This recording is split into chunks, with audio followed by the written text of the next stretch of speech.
our fishing reports have shown one of the hottest lures for the walleye fishing the last month has been spinners. In this week's fishing tips, Paul Nelson shows you how you can make your own spinners.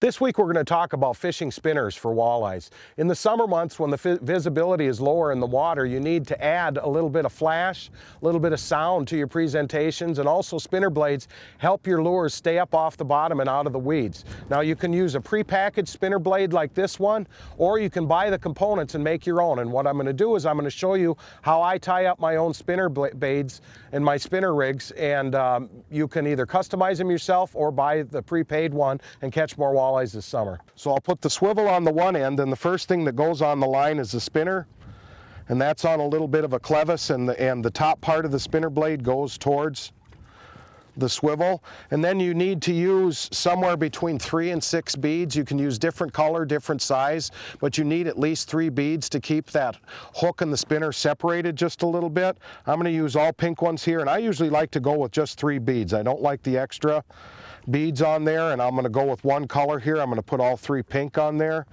and I'm going to end up going with the red hook.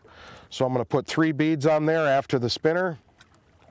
And then what I like to use is a little bit longer hook. I'm only going to put 1 hook on here, but I like a little longer bait keeper hook on the end of that because I can use both leeches and night crawlers with that. I can either thread the night crawler on or actually hook it 2 or 3 times and kind of have 2 tails and a bit of like a blob on there, or I can put a single leech, or you could even use a minnow.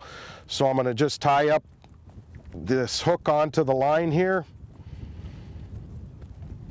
I'm going to use an improved clinch knot, which just means it's you twist it 5 times, and then after you put it through the loop, you put it back through itself. So there, in just a little bit, I've made my own spinner blade where it's got a swivel on the end of it, then it's got a spinner blade, and then it's got 3 beads and a little bit longer hook, and I can fish that either on a bottom bouncer or a heavy sinker to use in the summertime. So get some components, buy some beads, some hooks, some spinners, and you can make your own spinner rig, save a little bit of money, and you can kind of customize the colors and find what the fish are biting, be a little bit unique in your presentation, and catch more walleyes this summer. This has been the Fishing Tip of the Week, and I'm Paul Nelson from the Bemidji Area Lakes Guide Service.